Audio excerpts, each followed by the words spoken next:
अस्सलाम वालेकुम। मैं मर्सिडीज मिट्टू अरबाब आला हमद।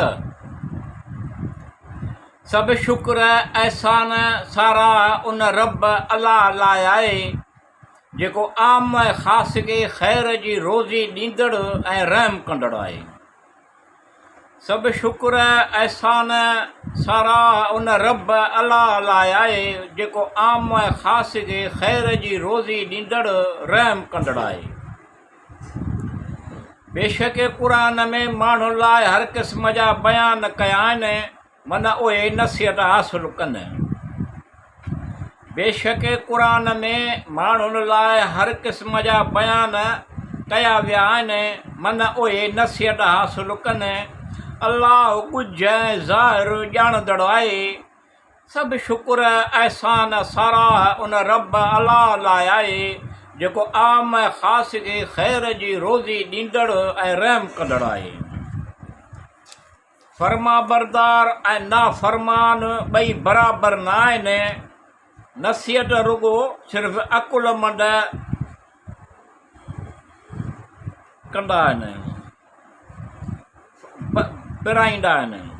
फर्मा बरदार ऐं नाफ़रमान ॿई बराबरि न आहिनि। नसीहत रुॻो सिर्फ़ु अकुलमंद पिराईंदा आहिनि। पोइ मग़रूर जे हाल ते अफ़सोस आहे। सभु सारा अल्लाह लाइ आहे।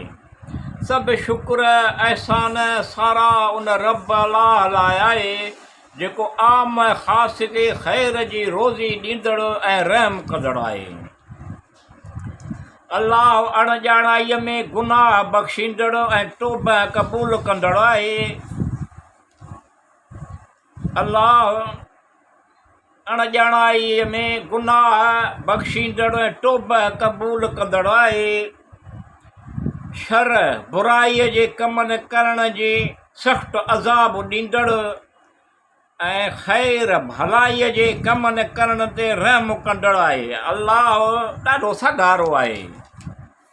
सभु शुक्र एहसान सारा उन रब अल्लाह लाइ आहे जेको आम ऐं ख़ासि खे ख़ैर जी रोज़ी ॾींदड़ ऐं रहम कंदड़ आहे। अल्लाह वाइदे जे ख़िलाफ़ु कोन कंदो आहे, छाकाणि त वाइदे ख़िलाफ़ जो सबबु बख़ीली ऐं हीड़ाई आहे। अल्लाह वाइदे जे ख़िलाफ़ु कोन कंदो आहे, छाकाणि त वाइदे जे ख़िलाफ़ जो सबबु बख़ीली या हीड़ाई आहे, जंहिंखां अल्लाह पाक आहे। सभु शुक्र एहसान सारा उन रब अल्लाह लाइ आहे जेको आम ख़ासि खे ख़ैर जी रोज़ी ॾींदड़ ऐं रहम कंदड़ आहे। उनखां सवाइ को बि इबादत जे लाइक़ु न आहे। उनखां सवाइ को बि इबादत जे लाइक़ु न आहे। अल्लाह जेको अज़मत इज़त अज़मत जो मालिक ख़ैर सां जी रोज़ी ॾींदड़ रहम कंदड़ आहे।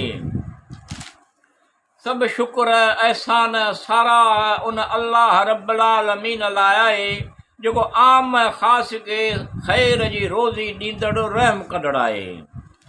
अल्लाह हर शइ जो ख़ालिक़ु आहे ऐं उहो ई हर शइ खे संभालींदड़ आहे। अल्लाह हर शइ जो ख़ालिक़ु आहे ऐं उहो ई हर शइ खे संभालींदड़ आहे। सभु सारा जहाननि जे पालणहार लाइ आहे।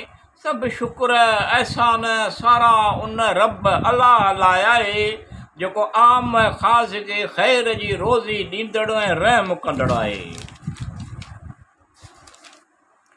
या अल्लाह रब्बुल आलमीन अर्रहमान रहीम, तूं सभु ॼाणी तोखे सभु मालूम आहे। ख़ैर कर, सिहत तंदुरुस्ती अता कर, रहमतूं नेमतूं नाज़िल फरमा, करीम करम कर, रहीम रहम कर। या अल्लाह रब्बुल आलमीन अर्रहमान रहीम, तूं सभु ॼाणी तोखे सभु मालूम आहे। ख़ैर कर, सिहत तंदुरुस्ती अता कर, नेमतूं रहमतूं कर, करीम करम कर, रहीम रहम कर। मिठूअ जा मतिलब नेक मक़सद हासिलु थियनि। हसरतूं नेक ख़्वाहिशूं ज़रूरतूं आस उमेदूं पुॼा। मिठूअ जा मतिलब नेक मक़सद हासिलु थियनि। हसरतूं नेक ख़वाहिशूं ज़रूरतूं आसा उमेदूं पुॼाए बाजारा बाज कर अलाह बाजारो आहे सभु शुक्र एहसान साराह उन रब अलाह लाइ आहे जेको आम ऐं ख़ासि खे ख़ैर जी रोज़ी ॾींदड़ ऐं रहम कंदड़ आहे।